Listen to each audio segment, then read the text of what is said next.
Is quarterback Spencer Rattler, the savior of the New Orleans Saints, Clint Kubiak, ready for the next chapter? Ladies and gentlemen, today, off the bench, Jacob Hester and T-Bob.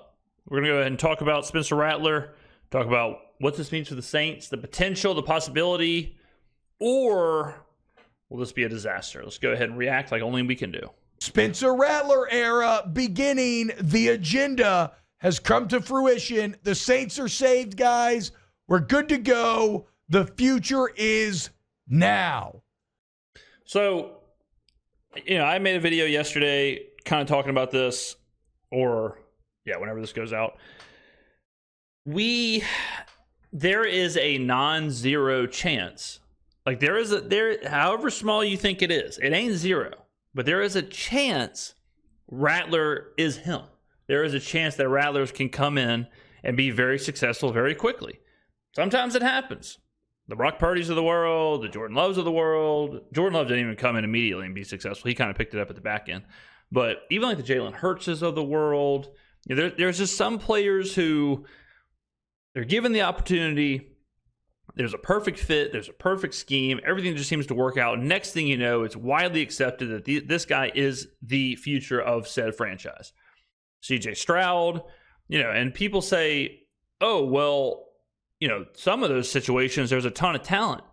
Yeah, well, some of them there absolutely wasn't. CJ Stroud's situation is a great example. That Houston Texans team was ass. Stroud rolls up in there. He's got like the 20th best offensive line, and all of a sudden he's making, he's the MVP. Cam Newton in Carolina, same thing. Like a lot of these guys are first overall picks, second overall pick, third overall picks for a reason. Rattler has a horrible offensive line situation, no doubt about that. But defensively, solid. Playmakers, solid. So, it's not like he's in the worst situation of all time. There is a chance. And right now, as we're doing this before kickoff, you have to be excited. And I am excited because this is different than, I keep saying Ian Book. And I apologize to Ian Book. But this is different than Ian Book. This is different than Jameis Winston. This is different than Trevor Siemian. This is different than Jake Haener even. Because this is a guy who was drafted by this coaching staff. Like Spencer Rattler is the hand-picked guy. He's the choice from these coaches. He is the plan. He is the vision. Like he is hey, we're not drafting this guy to be a backup. Like we're not drafting this guy to just hold the clipboard and fill a roster spot. They're drafting him to one day take over. That day has come a little early, all right? Like that day is now. So you have a guy who was picked to be potentially the franchise quarterback. Wasn't picked to be a journeyman backup. Wasn't picked to, like I said, fill a roster spot, but picked to be really, really good. And now he's got the chance to be really, really good. Will he be really, really good right off the bat? I don't know. It's hard. It would be ridiculous to say, like, yeah, for sure, he's going to come out there and be the best player immediately, and Carl will never play again. But like I said, there is a chance you see this guy play, and you immediately see, like, okay, well, hold on. Like, hold on a minute. This is a little different. And in the title, it says Clint Kubiak ready for the next chapter. There is something to the fact that this is Kubiak's guy. This is who Kubiak picked, and you would assume Kubiak and Janocko picked him because of his skill set and what he can do with this offense. So it's not like their hand is forced of playing Rattler and fitting him into the system. They probably had an idea of what this looked like when they picked him. I did like a Kubiak quote that I read yesterday about why they chose Rattler to start, Jake, where basically he said, look, in my experience, I haven't seen many gamers, okay? I chose him to start because what I see in practice.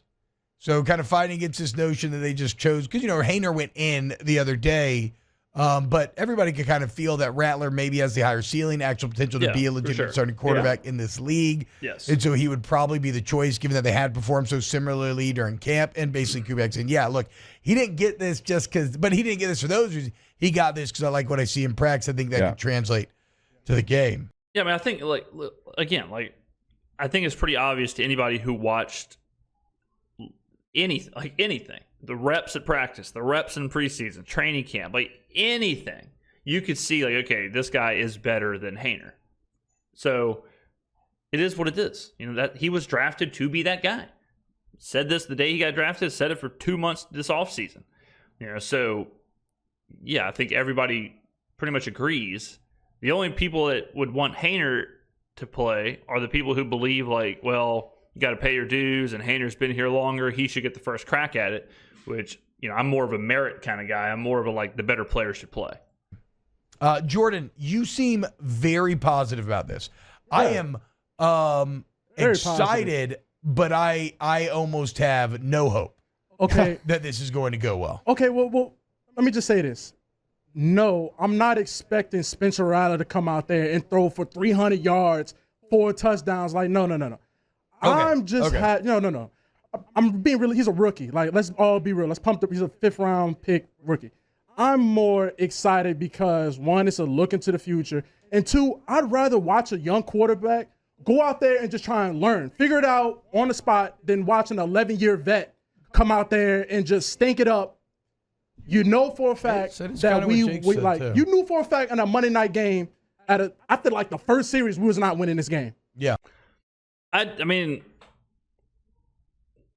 I don't. Obviously, like there's a lot going on there, but I do agree with the idea that like, look, if you're asking Carr to kind of maneuver this system and just kind of play efficiently inside of it, and if Carr is going to give you 205 yards passing, kind of control the offense, kind of just do that, I'm okay with Spencer Rattler doing his version of that. Like, do I think Spencer Rattler can do what Derek Carr has done? Yes, I do.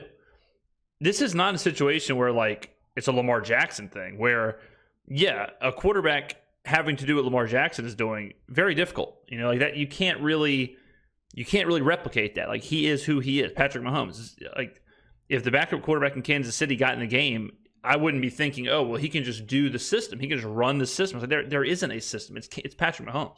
Like, Patrick Mahomes does hit the things that he does because he's Patrick Mahomes, right? Other quarterbacks, even like Brock Purdy, if Brock Purdy is your starter and blank player comes in, you would be thinking, well, I mean, he might not do it at the level of Brock Purdy, but I have a pretty good idea he can at least do this. Like, he can at least replicate the system. That's kind of how I feel with Rattler and Carr. I'm not saying that Rattler is already better than Carr or that Rattler can do, like, that he is better than Carr. I'm saying that I have full faith that he physically can do what Carr is being asked to do every single day. I don't think Derek Carr is putting his own spin on this offense enough to where Rattler comes in and it's going to look totally different. All right, so yeah, I mean, I'm kind of with him there, where it's like, yeah, look, let's rock and roll. Like, what are we at? And that's what in the betting preview I talked about. Like, is Rattler a 7-point swing from Carr? I would say no. Like, I don't think Carr elevates the offense by himself enough to justify a 7-point downgrade to Spencer Rattler. If you don't know what I'm talking about, the Saints were -3 in the look-ahead line. Now they are +3.5, which is a 6.5 swing. Crossing 0, give it 7. A little bet and talk there. Yeah. Not winning this game. Yeah. So yes, Spencer Rattler. I'm not going like, oh man, Spencer Rattler's better than Derek Carr. No, man. Obviously he's a veteran and this is a rookie. But it's just hope, man, because Carr gives the fans zero hope. Zero hope. Okay. I would put it in Madden terms where it's like if Carr's a 77, Rattler's probably like a 72, but Rattler also gives you, he's a rookie. He's young. He can develop. He's got some future stuff. So if they're playing at relatively the same level, even if Rattler's playing a little bit worse, you do have the built-in excitement of like, this guy is the future. Like, we are getting a look at, like, I'm not a jersey guy, okay? I do not own an NFL jersey. I don't wear NFL jerseys, like, But when Rattler was named the starter, and that's not a, listen, let me clear that up. That's not a Clay Travis thing. I know Clay Travis is like the guy who's always saying like adults shouldn't wear jerseys. I think that's dumb as hell. I think that's so dumb. Wear a jersey if you want to wear a jersey. I don't like them because they don't fit very well. I don't think they fit very well, so they're not very comfortable to wear. I have absolutely no problem with an adult wearing a jersey. I think that take is so stupid that people when they're like, don't wear another man's don't wear another man's name on your back. It's like, brother, we're sitting in an arena for 3 hours cheering guys play a child's game. Okay, go to a hockey game. I'll wear a sweater. I'll wear a jersey at a hockey game. They fit much better. NFL jerseys fit horribly. If anyone's like so, but when Rattler was announced to start, I was thinking like, if he plays well, this could be like one of the first jerseys I've bought in 10 years. You know, because it is exciting. It is inherently exciting to see your rookie franchise quarterback play. That's all it is. It's just a hope thing. That's pretty eloquently stated, and I think you're probably. I think that's spot on. Like I definitely get that. I understand that. Yeah, I'm not over here like he's the savior. Like, yeah, we saying that to say that, but realistically, he's a rookie and he's going against the Bucs. That is a hard defense. Todd Bowles plays no games, but Bo Nix lit them up. I was just about to say, the only thing that I disagree with is the idea of like, listen, there's no way we win this game, okay? But I'm hopeful. It's like, well, I mean, if Bo Nix beats you, anybody can beat you. And that's all the offense to Bo Nix, because he is ass. So the idea that like the Saints don't have a chance, I think it's crazy. I think the Saints do have a chance. I don't think they may have like I wouldn't even say they have less of a chance than they did before Rattler was named the starter, which is why I like the Saints plus 3.5. Now, have I worked myself into a shoot, or have I shot myself into a work? Possibly. It is what it is, right? So I that's the only thing that I really disagree with is this idea that the Saints are winning this game. There's no way they can win. They have a 0% chance to win.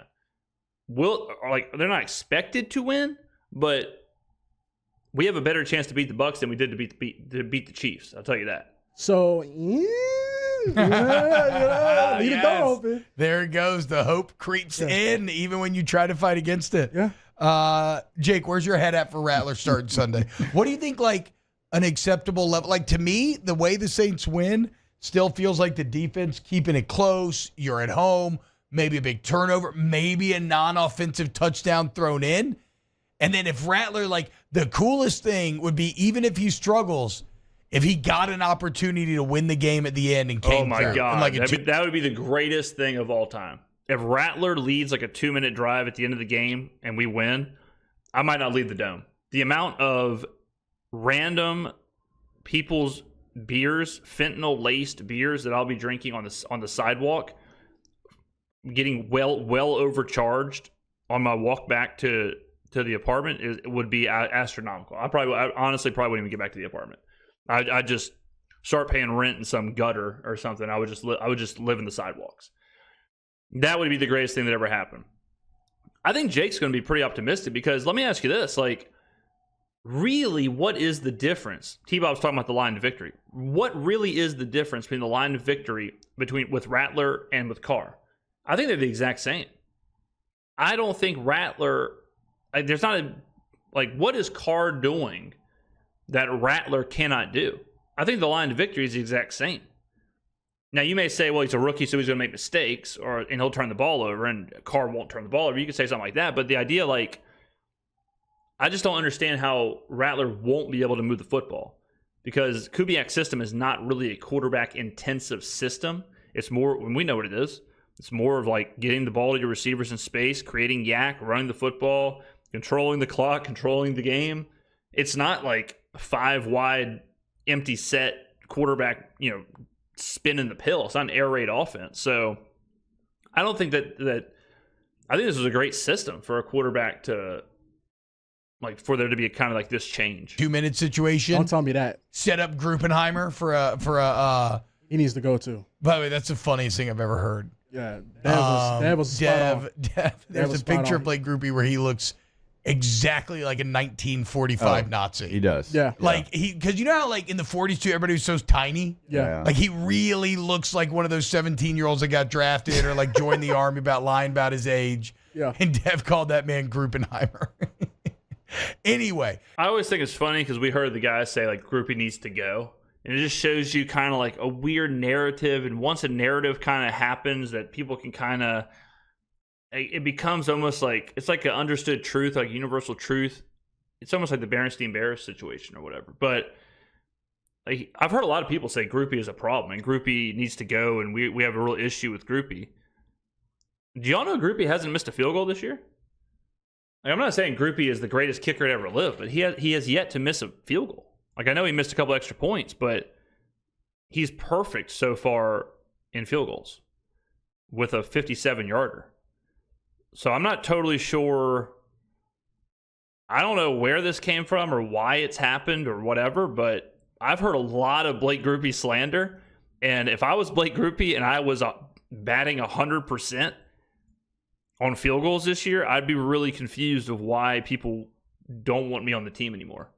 But that is an interesting thing that y'all need to think about. Like, when you hear narratives and when a narrative gets attached to a player, sometimes it's hard for the player to shake, and it becomes this weird kind of unfounded thing. If Rattler gets that opportunity, even on a day where maybe he struggles because the defense keeps it close, and he comes up with like a 2-minute drive, sets it up on the field, that would be pretty sick, dude. You say what you got to say, Jake. No, I want them to not have a governor on Spencer Rattler. Like, run your offense. I 100% agree. 100%. Run your full offense. Yeah. Don't come in here with like 10 plays in the pass, 10 in the run, and just be conservative. Like, you can't do that. Rookies don't do that anymore. Like, you got to give them everything that is available, the things that they've been practicing on since they've been drafted. And also, like, what does Spencer Rattler do well? Okay, Improvise? whatever you feel like Move he around does the well, and he pocket. does like in kind of 2x2, 11 personnel, 3 receivers, a tight end, and a back. He lives in that world. You haven't really lived there, but you got to do some of that because that's what now your quarterback does well. I'm not saying you completely change your playbook, but it's in there. T. Everybody's got 2x2, 11 personnel, doubles formation, key protection plays. Go do some of that. Sprinkle it in a little bit because that's where he's at his best. And again, like, you run your offense, be who you are. That's what he's learned since he got there.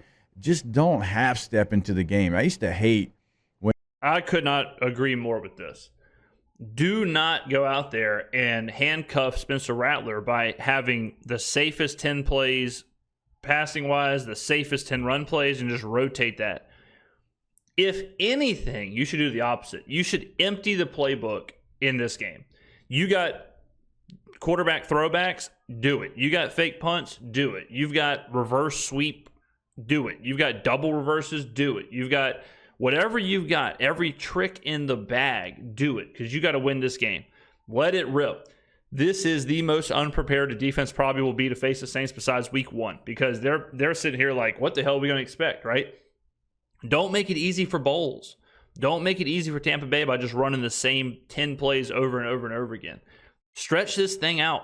You don't have a choice. Rattler is playing. Carr is hurt. You might as well, if you have a test drive, let it rip. Like, see what this thing can do.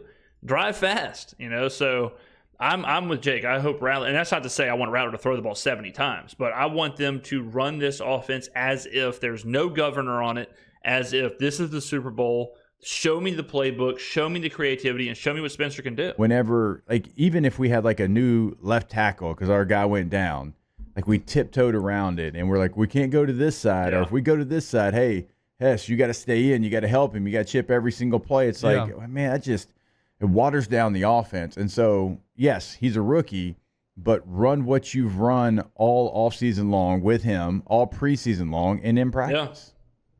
Yeah, I mean, it's what do you have to lose, dude? Exactly. I feel like we have surrendered on games this year, and if we're gonna, I would rather the Saints just say, you know what, we forfeit the game, save me my 3 hours, than go out there with Rattler and do what we did against Kansas City, or do what we did against Philadelphia, and we run some just 10-play offense where nothing's doing, and we're just, we're basically kneeling the ball out. I mean, that's what it felt like against Philadelphia, and that's what it felt like against Kansas City. So I do not want to see that. Alan, your entire era is literally all on the line. Yes. We're waiting on you to get out the door, buddy. It's all on the line on Sunday. You might as well go for it, Yeah, agreed. Go down swinging, Agreed. same type deal. Go down emptying the clip. Yes. Maybe not full Dylan Stewart style. We don't need any penalties. But, go down metaphorically emptying the clip. I have a quick quote from Clint Kubiak to answer Jake's question. This was tweeted by John Hendricks.